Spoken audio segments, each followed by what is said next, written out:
முருகனுடைய அருள் எப்போ ஒருத்தருக்கு வரும் அப்படின்னா, இப்போ ஏன் முன்கூட்டியே அவங்க சாமி கும்பிட்டுருப்பாங்கல்ல. ஆனா, அப்போ அவங்களுக்கு வேலை செய்யல. இப்போ எப்படி வேலை செஞ்சுது? அப்படிங்கிறது தான் கேள்வி. அதுதான் என்னன்னா, நம்மளும் சாமி கும்பிடுறோம். ஆனா, நமக்கு கும்பிட தெரியாது. உண்மையாலுமே அதுதான்.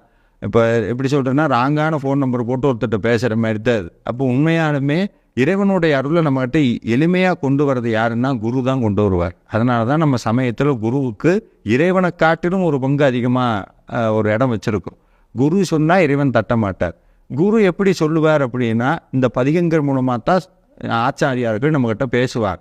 அப்படி ஒரு ஞான பரம்பரையில் அருணகிரிநாதருங்கிற மகா ஒரு சித்த புருஷருடைய வார்த்தைகள் தான் வேல் வகுப்பு. அதுக்கு இன்னமும் ஆற்றல் கொடுக்குற மாதிரி அடுத்து ஒரு மகா சித்த புருஷனான வள்ளிமலை சுவாமிகள் அதை இன்னமும் அதிகப்படியாக ஆற்றலை உருவாக்கி கொடுத்ததால தான் இன்றைக்கி அந்த மகாமந்திரம் படிக்கக்கூடியவங்களுக்கு முதல்ல வாழ்க்கையில் இருக்கக்கூடிய இன்னல்கள் தீருது. நிறைய பேர் வேலை